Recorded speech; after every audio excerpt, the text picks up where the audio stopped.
नमस्कार विद्यार्थी मित्रांनो. आता पोलीस भरती संपली. आता पोलीस भरतीला तुम्ही ग्राउंड दिलं, पेपर दिला. आता मेरिट काय लागायचं ते लागू द्या.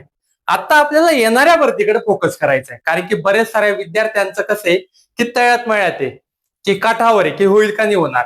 ज्यांना माहिती आहे की आपलं होणारच नाही त्यांनी पुढच्या भरतीला तयारीला लागा. म्हणून आज आपण तुमच्यासाठी जी वनरक्षक भरती जी आहे, वनरक्षक भरती, तर त्याची संपूर्ण माहिती या ठिकाणी घेऊन आलोय. मेगा भरती आहे. जवळजवळ असा अंदाज वर्तवला जातोय की 17,000 पदांसाठी वनरक्षक भरती असणार आहे. तर त्या वनरक्षक भरतीबद्दलच आज आपण या ठिकाणी जाणून घेणार आहोत.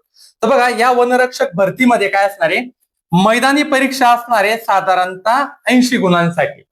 त्याच्यामध्ये मुलांना 5 किलोमीटर आणि मुलींना साधारणतः 3 किलोमीटर पळायचं आहे. आणि पेपर म्हणजे लेखी परीक्षा असणार आहे 120 गुणांसाठी. एक गोष्ट लक्षात ठेवा मित्रांनो, कितीही तगड्यात तगडा पळणारा असला तरी त्याला 80 पैकी 80 गुण मिळणार नाही. क्वचितच 1000-1200 मध्ये एखादी व्यक्ती असतो त्याला 80 पैकी 80 गुण मिळतात. म्हणजे ऑन अन ऍव्हरेज सगळ्या विद्यार्थ्यांना 60 ते 70 गुणांच्या मध्ये असणार आहे. 60 ते 70 गुण. म्हणजे तुम्हाला काय करायचंय, जर समजा तुम्ही इकडे 60 जरी मार्क घेतले, किती मार्क, 60 मार्क, आणि पेपरला 120 पैकी जर 100 मार्क घेतले तर 160 तुमचे टोटल होते. आणि मेरिट साधारणतः 155च्या आसपास लागणार. म्हणजे इथं तुम्हाला एक गोष्ट डोक्यात फिट भरण्यासारखी आहे की तुम्हाला पेपर स्ट्रॉंग ठेवायचा आहे. पेपरला जेवढं स्ट्रॉंग राहणार तेवढं सिलेक्शनचे चान्सेस. आता बघा ना, मुंबईला काय झालं, चांगले चांगले महारथी ग्राउंडला 40-42 मध्ये खेळत होते, ज्यांनी 2-2, 3-3 वर्ष प्रॅक्टिस केली. पण पेपर त्यांचा 60चा क्रॉस होत नाही. आणि जे नवीन आलेले स्टुडंट होते की ज्यांनी 2-2, 3-3 महिने प्रॅक्टिस केली, त्यांनी पण 38-40चं ग्राउंड टाकून दिलं. कारण की काय होतं, 40 पर्यंत पोहोचणं फार सोपं आहे. त्याच्या पुढे जायला फार मेहनत लागते. परंतु ज्यांनी 3-4 महिन्यापासून 40-42चं ग्राउंड टाकलं, 3-4 महिन्याची प्रॅक्टिस करून पेपर 80 क्रॉस करून टाकला, त्यांचं सिलेक्शन होऊन गेलं. म्हणजे या भरतीला असं झालेलं आहे की ज्यांचे चान्सेस होते होण्याचे ते राहून गेले आणि ज्यांचे चान्सेस नव्हते ते सिलेक्ट होऊन गेले. का ही चुकी का झाली? कारण की पेपरवर तुम्ही फोकस नाही केलाय. येतं लक्षात, तुम्हाला पेपरला फोकस करायचंय.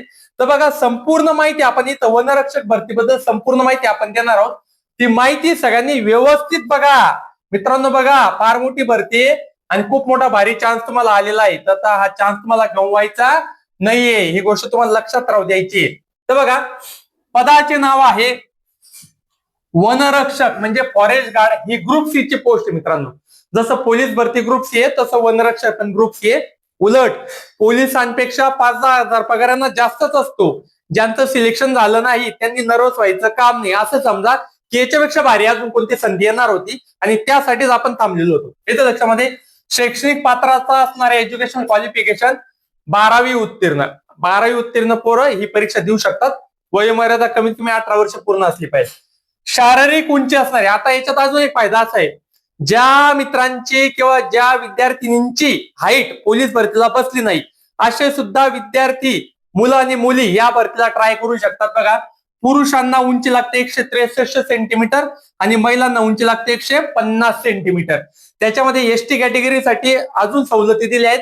अनुसूचित जमातींसाठी लागते उंची 152.5 सेंटीमीटर मुलांना आणि अनुसूचित जमाती मुलींसाठी आहे 145 सेंटीमीटर. असे अनेक मुलं मुली आहेत की ज्यांचं ग्राउंड स्ट्रॉंग होतं, पेपर पण स्ट्रॉंग होता, पण उंचीत बसली नाही. त्यांच्यासाठी सुवर्ण संधी असणार आहे मित्रांनो, ही गमावायची नाहीये. धावणे, पुरुषांना 5 किलोमीटर धावणे 17 मिनिटांमध्ये आउट ऑफ टायमिंग आहे. बघा, मी पुन्हा सांगितलं, चांगल्या नाही, शक्य नाही 17 मिनिटात 5 किलोमीटर काढणे.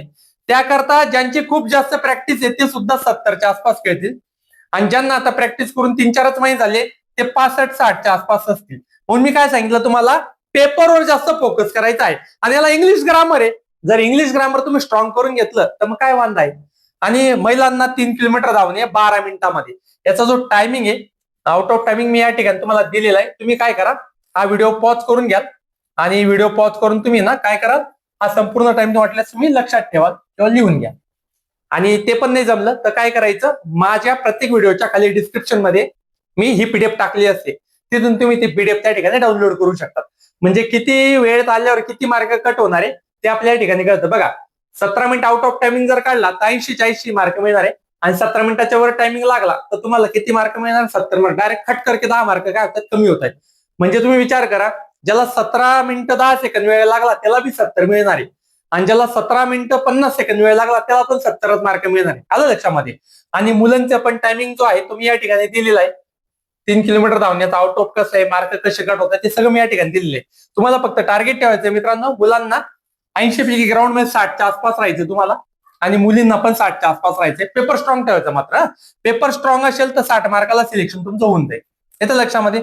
आता या ठिकाणी पेपर पॅटर्न कसा आहे तो पण आपण बघणार आहोत. पेपर पॅटर्न मध्ये तर बघा, सगळ्यात पहिले इथं विषय मराठी व्याकरण. किती गुणांसाठी आहे? 30 गुणांसाठी. टोटल पेपर असणार 120 गुणांचा. वेळ असणार आहे 2 तास वेळ. 120 गुण असणार आहे. तर मराठी व्याकरण 30 गुण असणार आहे. इंग्रजी व्याकरण 30 गुण असणार आहे. सामान्य चालू घडामोडी 30 गुण असणार आहे. आणि गणित बुद्धिमत्ता 30 गुण असणार आहे. येतं लक्षात मित्रांनो. याची आपली ऑनलाईन ऑफलाईन दोघी पद्धतीने बॅच सुरू होऊन गेलेली आहे. गणित आणि बुद्धिमत्ता तुम्हाला आउट ऑफ काढून द्यायचं काम माझं. मराठी व्याकरणाची भीती वाटते ती पण आउट ऑफ काढून द्यायचं काम आमचं. आणि इंग्रजी व्याकरणचं तुम्ही टेन्शनच घेऊ नका. आपल्याकडे अशा पीडीएफ आहेत आणि अशा आपले लेक्चर आहेत की तुम्हाला 30 पैकी 25-26 मार्क कुठे गेले नाही. मी जे प्रश्न दिला तेवढेच करा, त्याच्यावर एकही प्रश्न बघू नका. कारण की मी काय केलेलं आहे 2015 पासून तर 2024 पर्यंत जेवढ्या पण सरळ सेवा भरत्या झाल्या त्याच्यावर कुठून इंग्लिशचे प्रश्न आलेले आहेत. तर ते सगळे आपण कव्हर केले. त्याचे एक नोट्स आपण बनवले. खूप सुंदर नोट्स आहे मित्रांनो. इंग्लिश व्याकरणाला घाबरायची गरज नाही. मराठी व्याकरणपेक्षा जास्त मार्क तुम्ही घेऊ शकता याच्यामध्ये.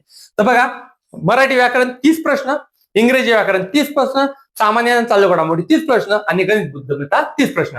टोटल 120 प्रश्न असणार आहे. वेळ असणार आहे 2 तास. 120 गुणांचा पेपर असणार आहे. तर सगळ्यांसाठी सुवर्ण संधी आहे मित्रांनो. सगळ्यांसाठी सुवर्ण संधी आहे. ते संधी हातातून घालवू नका मित्रांनो. आपली यासाठीची ऑनलाईन ऑफलाईन आणि रेकॉर्डिंग बॅच सुरू झालेली आहे. तुम्हाला जर या बॅचला ऍडमिशन घ्यायचं असेल तर आपला नंबर आहे मित्रांनो 9970656363 या नंबरला कॉल करा.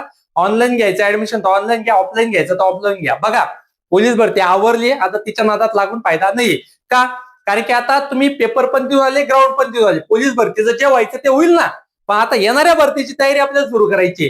त्याच्यानंतर राज्य उत्पादन शुल्काच्या जागा आहेत. मग भविष्यात परत तलाठीच्या जागा आहेत. जे ग्रॅज्युएट पोर आहेत त्यांना तलाठी, ग्रामसेवक, त्याच्यानंतर 12वी पास पोरांना जिल्हा परिषद, नगरपालिका, दारूबंदी खाते, आरोग्य सेवक आहे, पशुसंवर्धन आहे, त्याच्यानंतर समाज कल्याण विभाग आहे, महिला बाल विकास विभाग आहे, आदिवासी विकास विभाग आहे. किती साऱ्या जागा आहेत मित्रांनो. रेल्वेच्या जागा आता निघणार आहेत. तर आता जी भरती झाली आहे त्याचा विचार सोडून द्या. येणाऱ्या भरतीचा विचार तुम्हाला करायचा आहे. आपलं चॅनल आहे नाशिक अकॅडमी, त्याला सबस्क्राईब करा, बेल आयकॉनला प्रेस करा. काही पण डाऊट असेल बिंदास मला विचारा. माझा नंबर आहे, फोन करा मला. संपूर्ण माहिती तुम्हाला दिली जाईल. ऑनलाईन जागा कधी निघणार आहे, डॉक्युमेंट काय काय लागतील, एज्युकेशन क्रायटेरिया काय लागतो, वयाचा क्रायटेरिया काय आहे, हाईट काय लागते, ग्राउंडला काय काय असणार आहे, पेपरला काय काय असणार आहे, सगळी माहिती दिली जाईल. सिलेबस पण दिला जाईल तुम्हाला. नंबरला कॉल करायचा फक्त तुम्हाला. Thank you so much. जय हिंद, जय भारत.